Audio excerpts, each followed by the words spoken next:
Thanks for checking this out. That, of course, is God Rest Ye Merry Gentlemen, and it's one of my favorite Christmas carols 'cause I think the melody is so beautiful.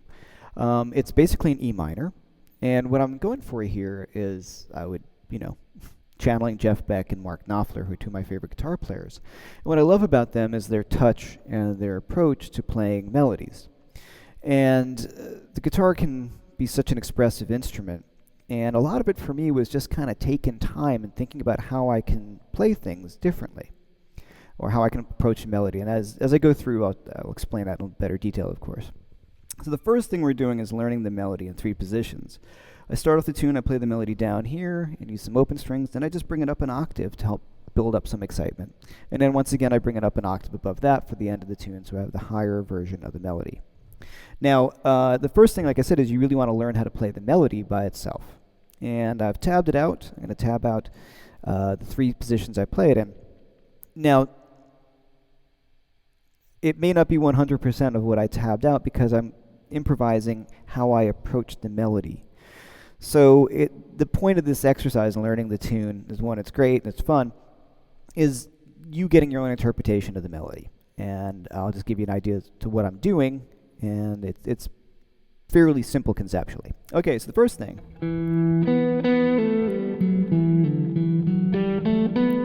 Definitely reverb-soaked guitar sound, because it sounds cool. That's what we want.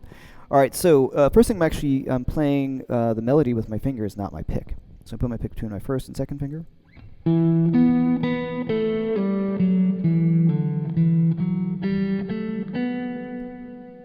Very simple and straightforward.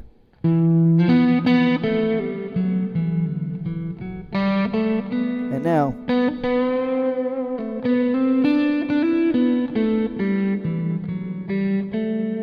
so here I chose, instead of playing the half step, fretting it, I'm going to bend. Right?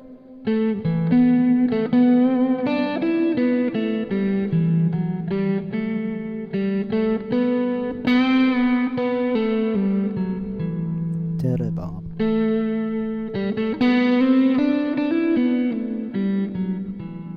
So when I sang that little line, maybe in the wrong key,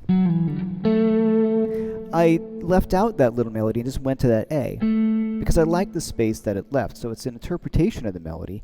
What's really kind of cool is, the keyboard sort of does it, or we know the melody, so we're going to fill in that spot, so I don't always have to do that. So I think it leaves more space, and it's something to consider when you're interpreting a melody. You can sometimes leave stuff out. A master of that is Miles Davis. If you listen to any interpretation of a simple melody that he would do, like Bye Bye Blackbird, it's there, but he's switching it around a little bit. And for me, that's awesome. It makes it your own. Okay, so then I'm going to bring the melody up an octave. Now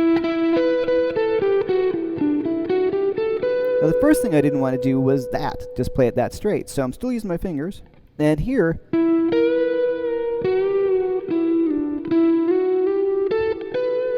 so now my melodies, right? So here, instead of fretting the B, I'm going to bend from the B flat, and then the F sharp to the G, and then back down to the E. And I really like that sound as opposed to, it's a little out of key.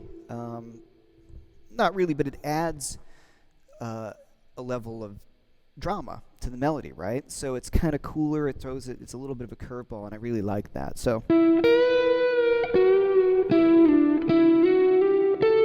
here I played the melody more legato. I'm supposed to be playing the D on the 4th string. I kind of chose to slide around a bit, and I like that because it was a smoother sound. Then,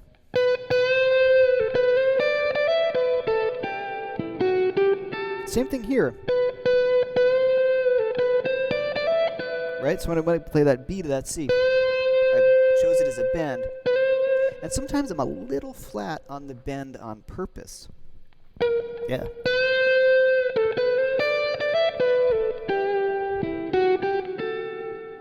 Right? Because it adds in, same thing.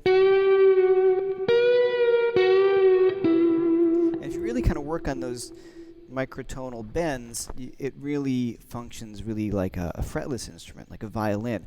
If you hear a violinist perform this melody, it's really cool because they have no frets, and they can get all those in-between notes as a vocalist can. A really good vocalist can really nail this stuff. So, okay, then let me take that second part. This part I'm still using my fingers, and I kick in with the pick at some point. I can't remember when, but...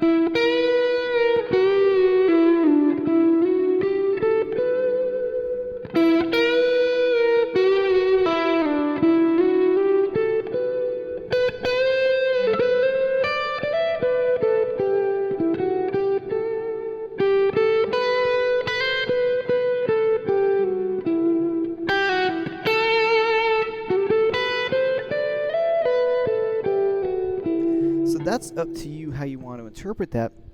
Hammer-on, slides, legato, all those kind of things. But the dynamics are huge. So,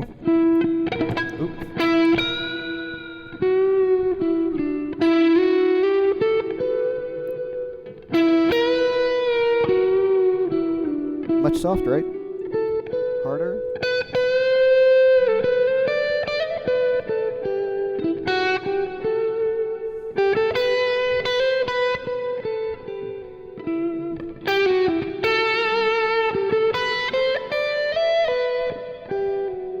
See, so I really varied the volume with my pick attack, and of course vibrato. So I'm thinking about how I can make it more dramatic. And now as an exercise, do that. Play as soft as you possibly can. Play really hard, and see what's all in between. Because as guitar players, a lot of times we play here when the dynamic range of the guitar is huge. Sometimes we just kind of stick in that middle part.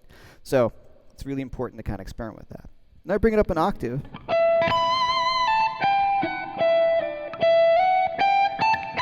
Same melody.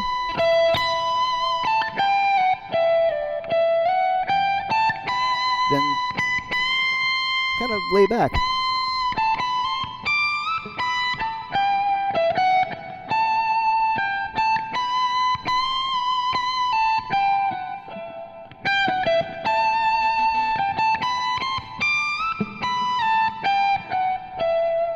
It's the same thing there.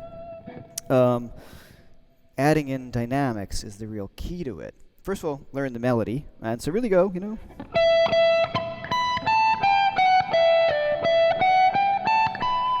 really memorize where those notes are. The hardest one is that when going up to that high E,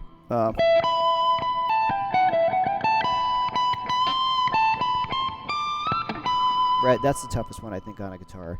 Now the same thing, I'm kind of laying back on a note.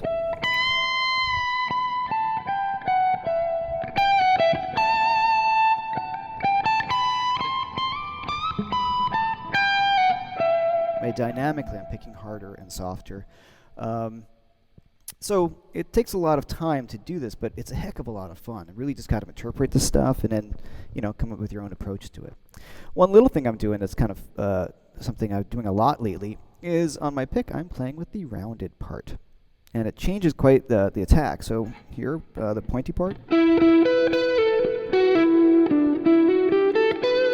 Now the roundy part.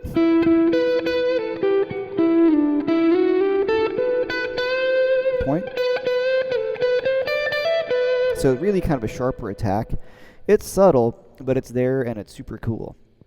Okay, so Merry Christmas. I hope you enjoyed this and have fun with it. And like I said, just use this as a springboard to maybe approaching other melodies, anything. Just try to interpret them in your own, using dynamics. Think about how you can bend into a note as opposed to fretting it, using your pick as opposed to the fingers. Listen to a lot of Jeff Beck and Mark Knopfler. All right, so I'm Jeff McErlain. Thank you very much for checking this out. I'm here for True Fire. Merry Christmas, and please check me out at jeffmcerlain.com.